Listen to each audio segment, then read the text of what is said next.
Les soirs de week-end aux États-Unis, le 911 est habitué à recevoir plus d'appels qu'en semaine parce que beaucoup de gens sortent pour faire la fête, ce qui entraîne souvent des dérives. Mais dans la nuit du 12 juin 2016, le centre d'appel de la ville d'Orlando se retrouve soudainement débordé par une multitude de signalements qui laissent tous présager du pire. And you said you heard gunshots? Yes, like How many shots did you hear? more than 10, I can tell you. More than 10? Okay, and did you hear anything after the gunshots? No. No? As soon as I heard that, we ran. Okay. We were leaving the club, and then as soon as we left, gunshots were just going like crazy. It's the Pulse nightclub. My girlfriend's in the bathroom. There are now 4 dead in the bathroom and 2 shot. They're bleeding now. If somebody doesn't get there soon, they're gonna die. L'une des fusillades les plus meurtrières du pays est en cours à ce moment-là, dans une boîte de nuit, et elle va faire des dizaines de morts. Aujourd'hui, je vous raconte la tragique histoire de la fusillade d'Orlando. Générique.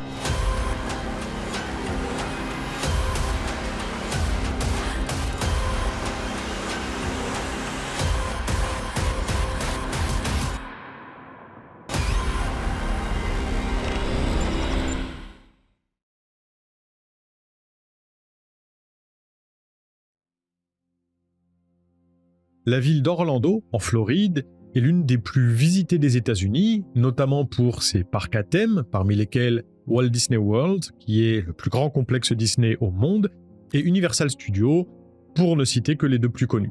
Mais Orlando, ce n'est pas que des parcs à thème, c'est également une destination idéale pour les amateurs d'écotourisme, et d'ailleurs, fun fact, la ville compte pas moins d'une centaine de lacs. Cela dit, la municipalité n'en a pas que pour les touristes parce qu'elle veille aussi à prendre soin de ses habitants et de chacun d'entre eux, en mettant par exemple l'accent sur l'inclusivité LGBTQIA+, des lois, politiques et services de la ville. Chaque année, le mois des fiertés, qui est celui de juin, est généralement l'occasion pour les membres de la communauté LGBT de se rassembler à Orlando comme un petit peu partout dans le monde, dans le but d'organiser des événements qui rappellent l'importance du combat pour leurs droits, qui se poursuit encore aujourd'hui. Le plus connu de ces rassemblements est très probablement la Marche des Fiertés, mais ici et là, de nombreux établissements en profitent eux aussi pour mettre en place des choses bien spéciales pendant tout le mois de juin. Le Pulse, lui, n'attend pas le mois des fiertés pour les célébrer parce que ce bar/boîte de nuit gay organise des événements toute l'année. Il est tout particulièrement connu pour proposer des spectacles de drague assez impressionnants, et d'ailleurs, le 11 juin 2016, à l'occasion de la soirée Latin Night, qui se tient tous les samedis, une invitée spéciale est attendue. Kenya Michaels doit se produire au Pulse, et elle a sa petite notoriété pour avoir participé à la saison 4 de la populaire émission de télé-réalité RuPaul's Drag Race. Alors, il est impossible de dire si c'est oui ou non dû à sa venue, mais ce soir-là, il se trouve que les gens ont bel et bien répondu présent en nombre. Et le moins qu'on puisse dire, c'est que l'ambiance est au rendez-vous.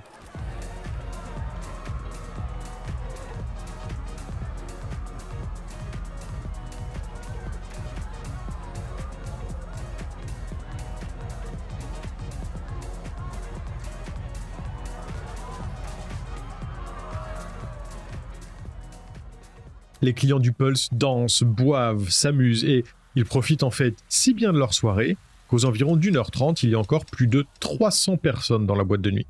Mais peu de temps après, un van entre sur le parking et ce que tout le monde ignore à ce moment-là, c'est que son conducteur s'apprête à mettre un terme à la fête de l'une des manières les plus cauchemardesques qui soit. Au départ, cet homme n'apparaît pas différent des autres clients. Il entre dans l'établissement et se commande un verre, mais 11 minutes après son arrivée, il ressort. Jusque-là, on pourrait se dire que l'ambiance ne lui a peut-être pas plu et qu'il a simplement préféré partir, mais ce qu'il fait ensuite ne pointe pas dans cette direction parce qu'il ne va à l'extérieur que pour déplacer son van qu'il gare sur le parking du magasin d'à côté. À 2h02, alors que le Pulse s'apprête à servir les verres du dernier appel en prévision de sa fermeture pour la nuit, l'homme entre à nouveau dans l'établissement, mais cette fois-ci il ne le fait pas les mains vides. Il est armé d'un fusil d'assaut 5,56 Six Hour MCX et d'un Glock 17, une arme de poing semi-automatique de calibre 9 mm. L'homme fait irruption dans la première salle et ouvre le feu sur les fêtards.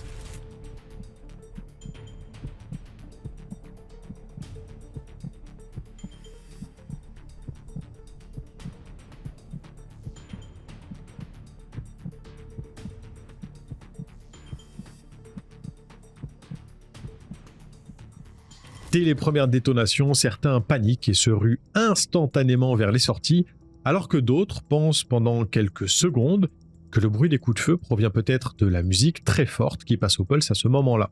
L'obscurité ambiante n'aide pas non plus les fêtards à se diriger dans la boîte de nuit bondée et de nombreuses personnes sont touchées par les salves de tir successives, que ce soit directement ou via le ricochet des balles contre les murs ou le mobilier. Imran Youssouf, un vétéran des Marines qui a récemment quitté leur rang et travaille depuis comme videur au Pulse, fait partie de ceux qui identifient immédiatement l'origine des détonations. Dans la foulée, il voit des gens se masser dans un coin proche de lui, à la merci du tireur et totalement paralysés par la peur. Ils se sont entassés là et bloquent maintenant la sortie verrouillée qui se trouve juste derrière eux. Sans réfléchir, Imran saute par-dessus le bar derrière lequel il se trouve et fend le groupe pour aller ouvrir la porte, un geste héroïque qui permet à environ 70 personnes de pouvoir s'extraire de la boîte de nuit. En parallèle, le tueur progresse et passe dans la salle suivante, laissant derrière lui un nombre impressionnant de victimes au sol, fait en l'espace de même pas 2 minutes. Tout se passe donc très vite, mais un autre employé du Pulse fait lui aussi rapidement preuve d'un grand courage. Il s'agit d'un agent de sécurité nommé Adam Gruller, qui tente de riposter avec son arme de poing pour arrêter le tireur lorsqu'il le voit cibler des clients en train d'essayer de s'enfuir. Ces tirs font reculer l'homme et l'obligent à faire marche arrière dans la boîte de nuit, mais ce faisant, il continue de faire feu sur les gens qu'il a le temps d'apercevoir et cible parfois même ceux qui se trouvent déjà à terre sans savoir s'ils sont morts ou pas. Adam fait ce qu'il peut pour tenter de le neutraliser, mais son expérience professionnelle lui permet de se rendre assez vite compte que ça a peu de chances d'arriver. Il se trouve que l'agent de sécurité est en fait policier de métier et que ce soir-là, il avait simplement laissé son uniforme au placard pour faire quelques heures supplémentaires dans l'équipe de sécurité du Pulse. La puissance de feu de celui qu'il affronte est bien supérieure à la sienne et Adam sait qu'il n'a aucune chance de parvenir à le mettre hors d'état de nuire seul, alors il se met à couvert pour appeler des renforts. Pendant ce temps, de nombreux fêtards qui ont réussi à trouver une cachette dans la boîte de nuit appellent eux aussi le 911 pour tenter d'obtenir de l'aide. Police emergency, Latasha, your call's reported. Okay, tell me did you see the shooter inside of the club? No, but they're talking. What are they saying? Can you make out the words? No, they're gonna kill us. Dans les toilettes des femmes, plus d'une douzaine de personnes sont par exemple entrées dans une seule cabine et tentent de garder le silence, alors même que certaines sont grièvement blessées.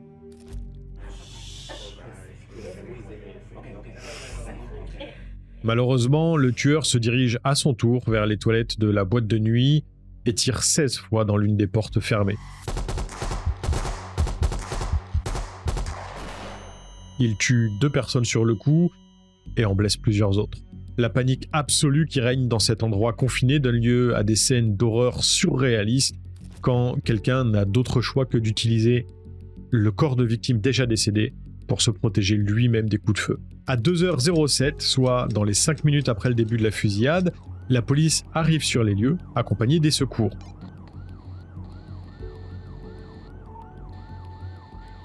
Certains officiers ont entendu l'appel radio d'urgence pendant une simple patrouille de routine et ils n'ont clairement pas l'équipement adapté à une telle intervention, mais ils n'hésitent pas à entrer dans le Pulse sans même savoir où se trouve le tireur au départ.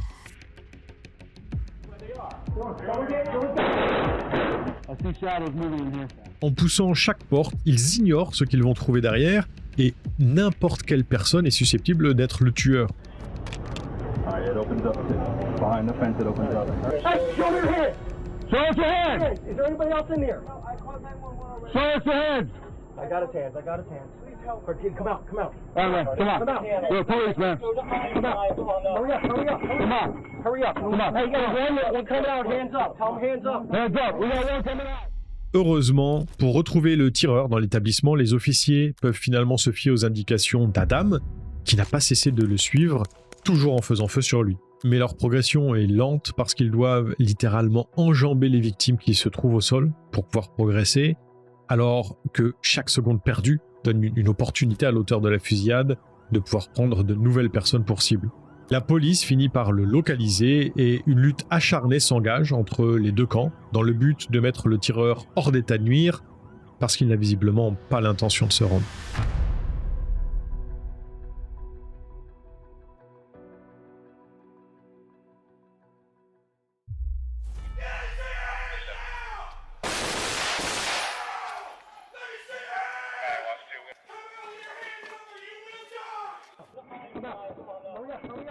En moins de 5 minutes, le tireur a fait feu environ 200 fois.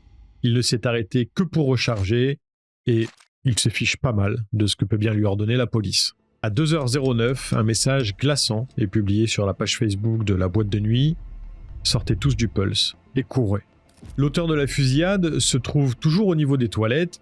Il est dos au mur, ce qui le force à se retrancher dans celle des femmes. Très peu de temps après, son fusil d'assaut s'enraye, ce qui provoque l'arrêt des coups de feu. La dernière détonation est entendue entre 2h10 et 2h18.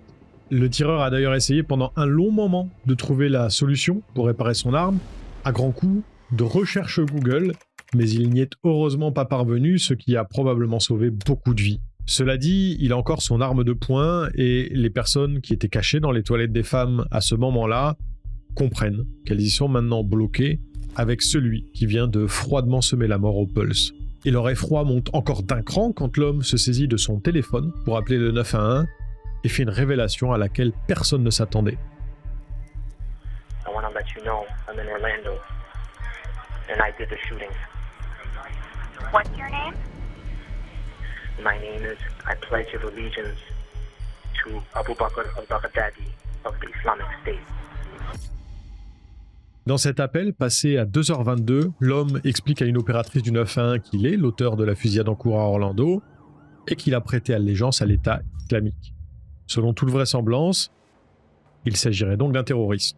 La conversation est très brève, puis le tireur raccroche. À ce moment-là, les gens qui se trouvent dans les toilettes avec lui réalisent qu'à l'instant même où il a passé la porte, ils sont de fait devenus ses otages. À l'intérieur de la boîte de nuit, les évacuations des blessés peuvent enfin commencer. Il y a tellement de personnes qui gisent au sol qu'un secouriste se voit contraint de demander à ceux qui sont encore vivants de se signaler en levant la main. Ce sont pas moins de dizaines d'ambulances et d'une centaine de membres des forces de l'ordre qui ont été dépêchés sur les lieux et les équipes du SWAT font elles aussi leur arrivée pour prendre le relais.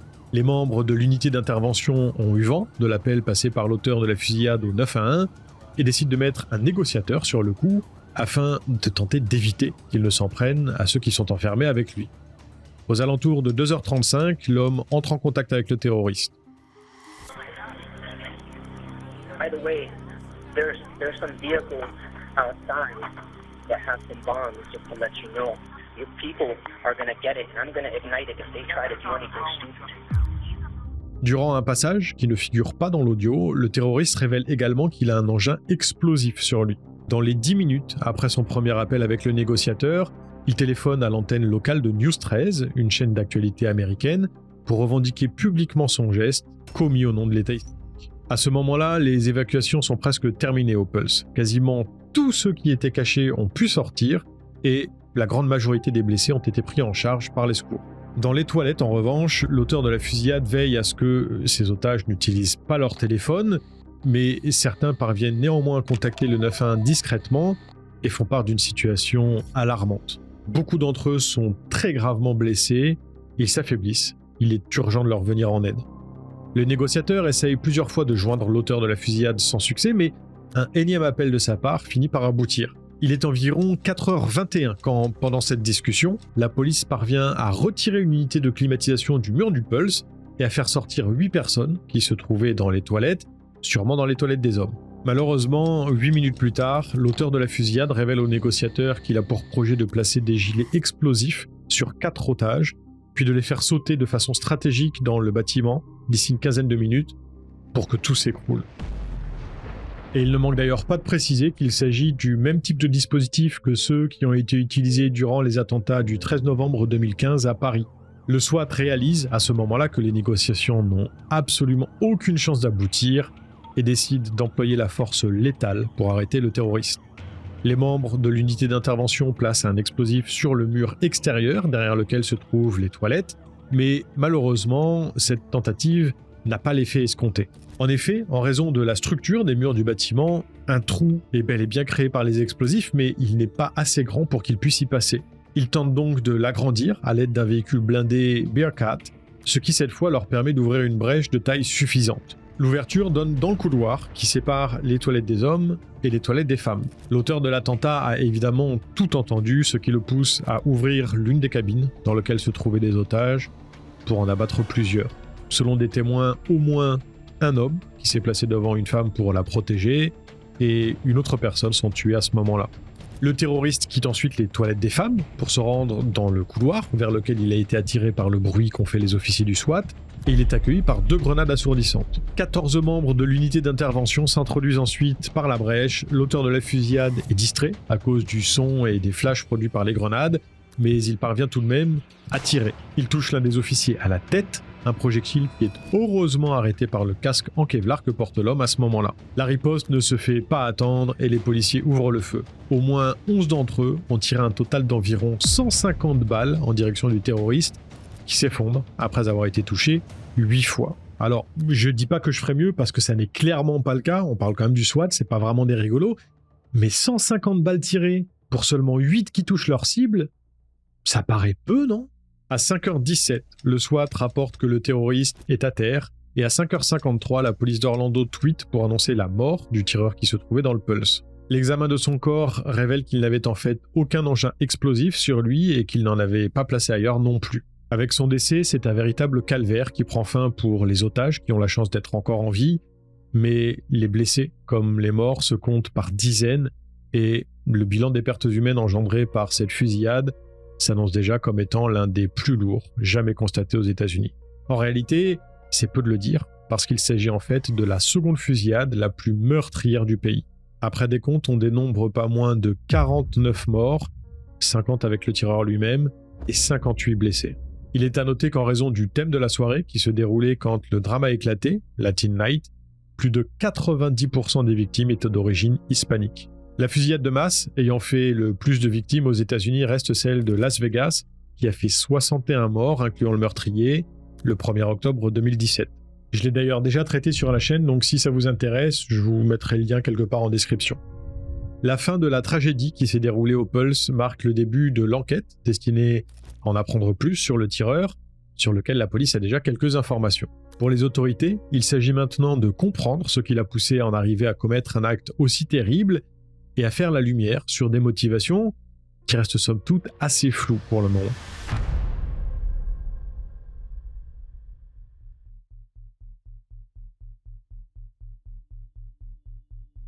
L'homme, qui disait agir au nom de l'État islamique, s'appelait Omar Mir-Sedik Mateen et c'était un Américain de 29 ans, né à New York, aux États-Unis, et d'origine afghane par ses parents. L'individu est de toute évidence très perturbé et il semblerait que son comportement soit devenu problématique dès l'enfance parce qu'à l'école primaire déjà, il se fait remarquer en raison de sa mauvaise attitude. Il est très actif, agressif, verbalement comme physiquement, grossier et il affiche un intérêt non dissimulé pour tout ce qui touche à la violence et au sexe. Pendant ses années collège dans le comté de Sainte-Lucie en Floride, Omar doit changer de classe à cause d'importants soucis relationnels avec les autres élèves. Il est décrit par l'un de ses anciens camarades comme une brute, qui avait une forte tendance à harceler les autres et à leur manquer de respect, notamment quand il s'agissait de filles. En 2000, à l'âge de 14 ans, il se fait renvoyer du lycée après s'être battu en cours, et peu après, il intègre un autre établissement secondaire spécialisé dans l'accueil de jeunes ayant des troubles du comportement. C'est à ce moment-là qu'il commence à montrer un attrait pour le terrorisme. Après le drame du 11 septembre 2001, Omar parle ouvertement du fait qu'il soutient les auteurs de l'attentat. Il se permet même de dire qu'Oussama Ben Laden est son oncle et qu'il lui a appris à manier une AK-47, ce qui est bien évidemment un mensonge. Il est à noter que si les parents d'Omar sont de confession musulmane, ils ne se sont jamais radicalisés et n'approuvent absolument pas le comportement de leur fils. Ils ne lui ont pas inculqué ce genre de choses et d'ailleurs, quand son père apprend ce qu'il a dit concernant les attentats du 11 septembre, il lui inflige une sacrée correction. Il se trouve d'ailleurs que Sedik Mateen, le père d'Omar, a même été informateur pour le FBI à partir de janvier 2005 et que ça a duré jusqu'au moment des faits. Mais malheureusement, la correction de son père n'a pas eu grand effet sur Omar et peu de temps après, il récidive en imitant le bruit d'un avion qui explose pendant un trajet en bus scolaire.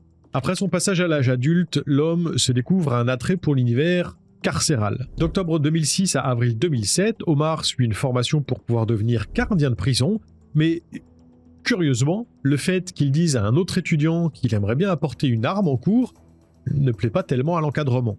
Les conséquences sont sans appel parce qu'il est remercié dans la foulée et doit quitter le programme. En septembre 2007, Omar postule pour travailler en tant qu'agent de sécurité au sein de la société britannique G4S Secure Solutions à Jupiter en Floride. Durant le processus de recrutement, il est soumis à une évaluation psychologique, ce qui représente une formalité obligatoire lorsque le poste visé impose le port d'une arme. Pour ce faire, l'entreprise a deux choix. Elle peut exiger d'Omar qu'il rencontre directement un psychologue possédant une accréditation ou lui faire passer un test écrit spécifique dont les réponses doivent être évaluées par un professionnel habilité à le faire. C'est la seconde option qui est choisie par G4S Secure Solutions, seulement la société semble avoir pris la procédure un petit peu à la légère. Le médecin qui évalue les réponses d'Omar les valide en disant qu'il n'y a aucun problème, alors même qu'il n'était pas en droit de le faire parce qu'il n'avait pas la fameuse accréditation d'agent de contrôle. Par ailleurs, le médecin en question, le docteur Syed Shafiq Rahman, se trouve être aussi l'imam de la mosquée fréquentée par la famille Matin. On est donc en droit de se demander si Omar n'a pas bénéficié d'un passe-droit de la part de ce médecin, qu'il connaissait sans doute très bien, et si ce passe-droit existe, on peut dire qu'il a été lourd de conséquences, parce que suite à tout ça, Omar obtient le poste, un permis de port d'armes, et on lui demande d'assurer la sécurité dans un palais de justice. En 2009, il se marie une première fois avec Sitora Alisherzoda Youssoufai, une femme qu'il a rencontrée l'année précédente sur MySpace. Alors, pour les plus jeunes d'entre vous, MySpace, c'est un réseau social qui a été créé en 2003 et c'est un petit peu l'ancêtre des réseaux sociaux qu'on peut connaître aujourd'hui.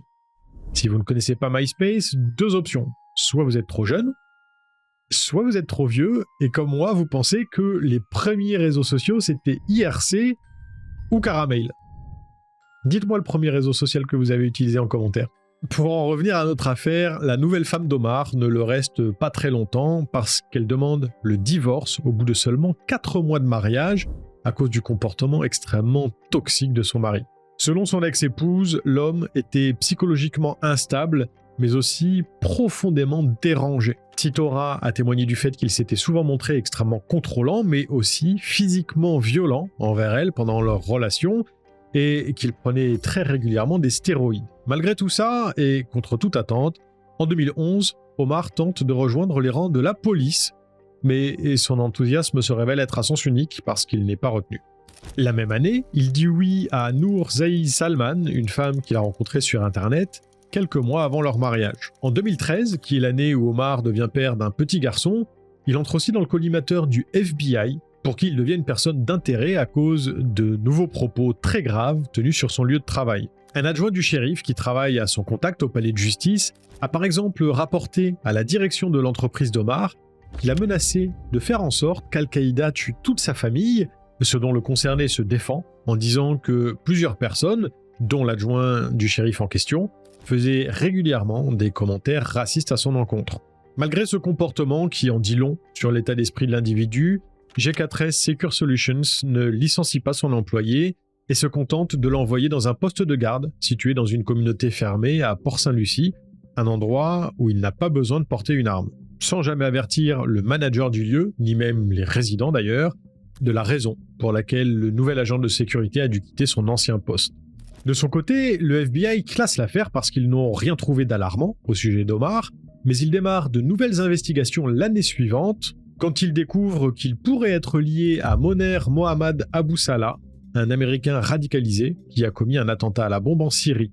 Durant ces deux enquêtes, Omar est interrogé 3 fois, puis placé sous étroite surveillance, mais les autorités concluent qu'il ne représente pas un danger, et son nom est finalement rayé de la liste des potentiels terroristes. Après qu'il ait été blanchi, l'agent du FBI qui travaille avec son père envisage d'en faire également un informateur, mais ça ne s'est au final jamais fait. En 2015, Omar tente d'intégrer une école de police, mais la réponse est une fois de plus la même, non.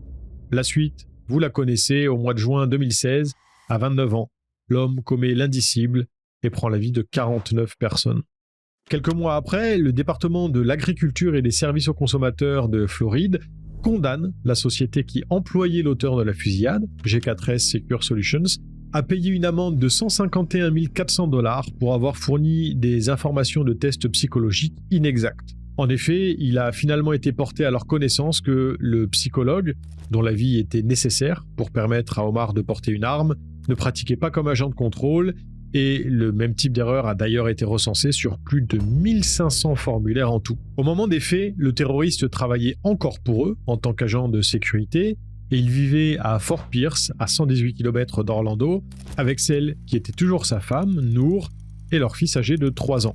La première chose que se demandent les autorités quand elles découvrent le statut marital d'Omar, c'est évidemment si son épouse était au courant de ce qu'il allait faire, et ce qui ferait d'elle sa complice. Et à ce sujet, c'est le téléphone de l'homme qui livre un début de réponse. Il se trouve que, peu après le début de la fusillade, son auteur a échangé plusieurs SMS avec sa femme, alors qu'il se trouvait dans les toilettes avec les otages. Vers 2h30, Noor lui a écrit pour lui demander où il se trouvait, et visiblement étonné qu'il ne soit pas encore rentré chez eux à une heure aussi tardive, et lui a rappelé qu'il travaillait le lendemain.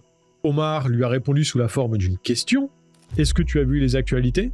Mais elle ne savait visiblement rien de ce qui était en train de se produire à Orlando. Ils se sont ensuite dit qu'ils s'aimaient, et Noor a tenté de l'appeler plusieurs fois dans les heures qui ont suivi, mais il n'a jamais décroché. Ce n'est apparemment qu'aux environs de 4 heures que la femme d'Omar a pris connaissance du drame qui se déroulait au Pulse, tout simplement parce que les forces de l'ordre se sont rendues à leur domicile et l'ont prié de sortir les mains en l'air. Enfin, en tout cas, tout ça, c'est ce que Noor a dit à la police. Mais est-ce vraiment la vérité ?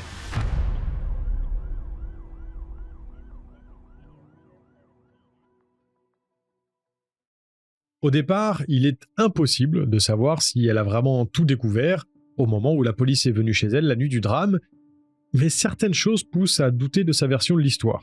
D'abord parce que, suite à l'échange SMS qu'elle a eu avec son mari peu avant, elle aurait tout à fait pu aller voir les actualités, comme il le lui avait suggéré à demi-mot, et si c'est le cas, ça pourrait expliquer le fait qu'elle ait tenté de l'appeler plusieurs fois par la suite. Mais ça soulèverait aussi d'autres questions parce que si elle s'est rendue compte qu'Omar était l'auteur de la fusillade avant qu'il ne soit tué, elle aurait pu et dû téléphoner au 911 pour leur en faire part, ce qu'elle n'a apparemment pas fait. Par ailleurs, qu'Omar ait parlé ou non à Noor de ce qu'il allait faire en détail, il est assez difficile de croire qu'elle ne se doutait d'absolument rien, vu qu'il l'a emmenée avec lui pour faire des achats dans le cadre de la préparation de l'attentat qu'il projetait de commettre.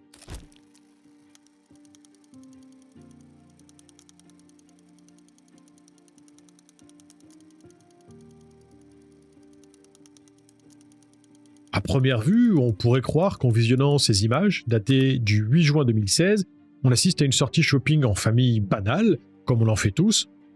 Sauf qu'en plus d'achats tout à fait classiques, Omar en a effectué d'autres qui l'étaient beaucoup moins.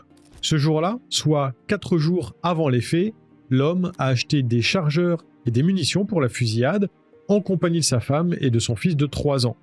Pour la petite anecdote, en voulant faire ses achats, Omar a bien failli se faire prendre, parce qu'il s'est rendu dans une armerie où il a tenté d'acheter 1000 cartouches et 2 types de gilets pare-balles qui n'étaient pas en stock. Seulement, le propriétaire du magasin a refusé de lui vendre les munitions parce qu'il trouvait cette demande très suspecte, et après avoir entendu son client parler dans une langue étrangère au téléphone, il a même décidé de faire un signalement au FBI. Le truc, c'est qu'ils n'ont pas réussi à l'identifier, ce qui aurait peut-être été possible si le nom d'Omar n'avait pas été rayé de la liste des terroristes à surveiller 2 ans plus tôt. Ceci dit, comme on le sait, il a malheureusement réussi à se procurer tout ce dont il avait besoin, dont les 2 armes qu'il a utilisées pendant l'attentat.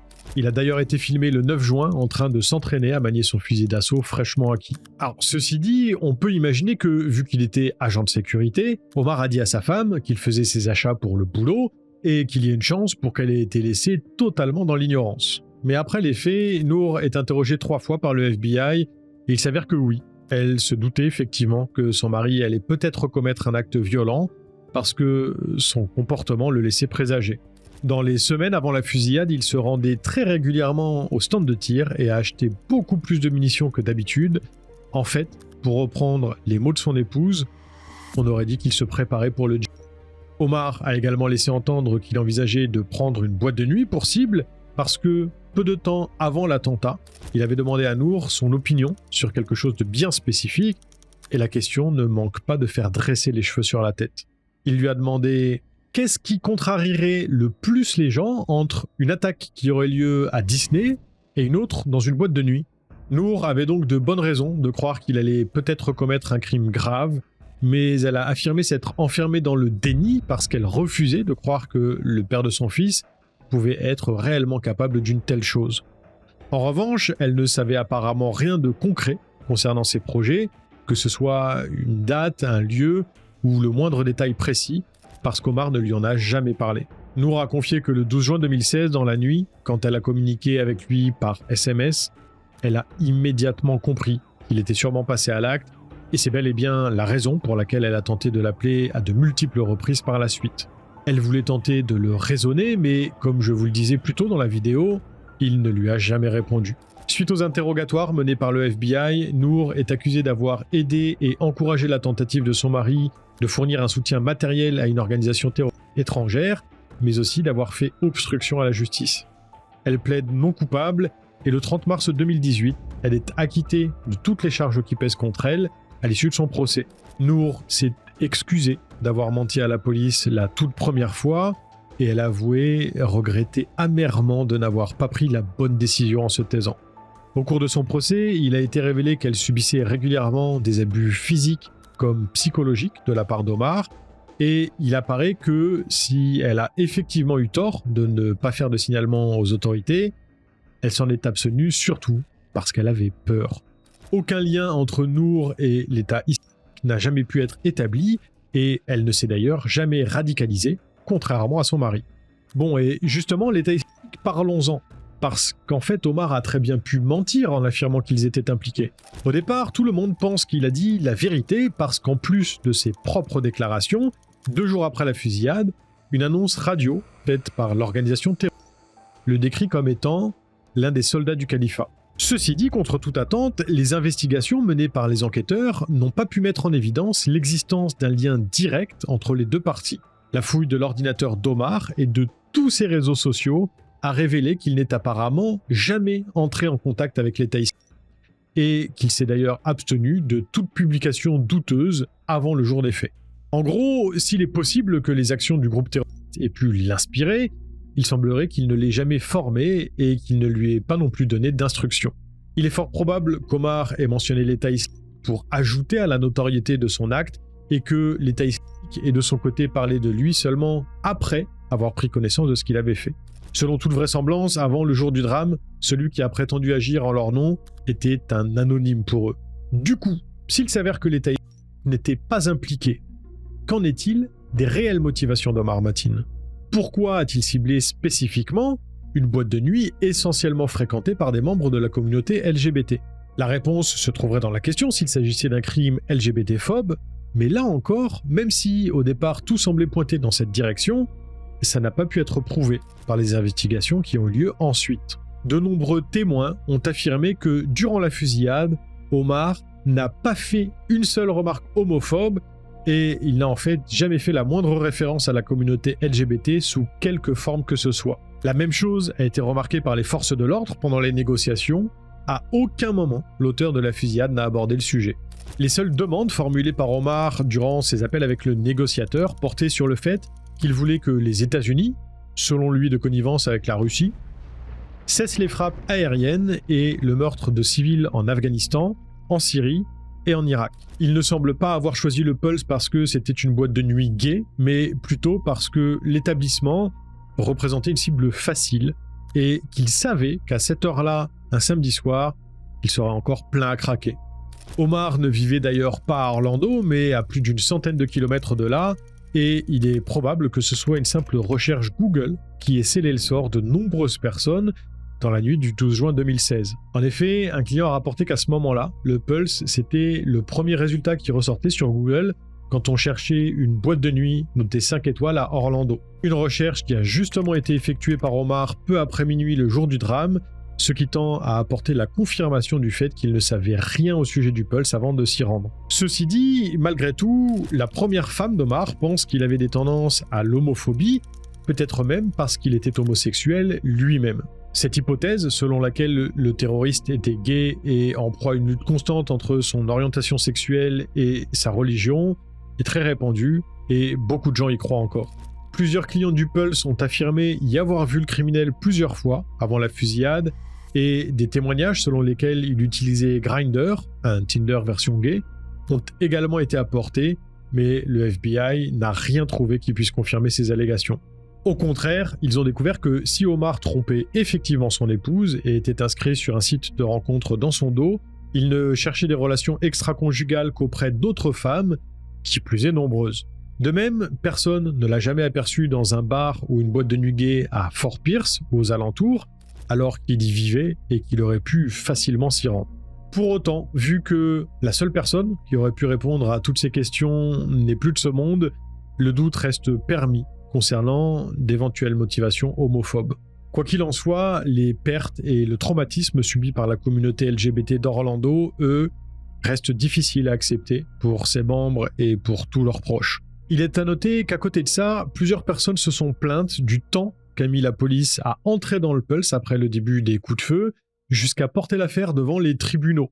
Elles jugent que certains officiers, tout comme Adam Gruller, l'agent de sécurité, auraient pu intervenir beaucoup plus vite que ce qu'ils n'ont fait. Après la tragédie qui a coûté la vie à 49 personnes le 12 juin 2016 entre ces murs, le Pulse n'a jamais réouvert. Le 8 novembre suivant, la ville d'Orlando a annoncé son intention d'acheter la boîte de nuit pour 2,25 millions de dollars, dans le but de transformer le site en un mémorial pour les victimes et les survivants de la fusillade, mais cette acquisition n'a pas eu lieu parce qu'un mois plus tard, Barbara Poma, la propriétaire, a finalement refusé de vendre le Pulse en raison de son attachement émotionnel et a décidé de créer une fondation, One Pulse. En mai 2017, elle a dévoilé les plans d'un site commémoratif et d'un musée qui devait voir le jour l'an dernier, mais ce projet a finalement été abandonné cette année, en 2023, ce qui n'empêche pas des milliers de personnes de se rendre chaque année sur les lieux du drame le 12 juin pour rendre hommage à ceux qui y ont perdu la vie. Encore aujourd'hui, quelques zones d'ombre demeurent au sujet d'Omar Mateen et de nombreuses théories continuent de circuler sur ses motivations. Je suis impatient d'avoir vos retours en commentaire et surtout vos avis sur la question crime homophobe ou pas, et quid, selon vous, de l'éventuelle implication de l'État islamique dans tout ça. J'en profite pour rappeler qu'Omar Mateen s'était radicalisé et que, de fait, son interprétation de la religion n'avait plus rien à voir avec celle qui est normalement faite par les musulmans. J'anticipe aussi certains commentaires par rapport à ce que j'ai pu lire sous la vidéo de la fusillade de Las Vegas. Dans l'affaire d'aujourd'hui, si le terme terroriste est utilisé, ce n'est pas en raison des origines du tireur ni même de sa religion. C'est simplement parce qu'il a utilisé la terreur pour propager ses idées. Là où Stephen Paddock a lui tué des gens sans aucune raison apparente. Le terrorisme n'est lié à aucune religion en particulier et il n'a pas de couleur. Il existe aussi des groupuscules terroristes blancs comme l'IRA ou encore l'ETA, pour ne citer que ces deux-là. Je ne devrais même pas avoir besoin d'expliquer tout ça, malheureusement. Certains viewers ont des fois des capacités de raisonnement et d'analyse un petit peu limitées. Ceci étant dit, si vous avez apprécié cette vidéo, vous savez quoi faire, abonnement, cloche, pouce bleu, etc. De mon côté, je vous retrouve lundi prochain pour un nouvel épisode de HVI, et en attendant, n'oubliez pas, l'homme est un loup pour l'homme, il vaut bien souvent mieux se méfier de ses congénères plutôt que de monstres ou créatures imaginaires. Salut!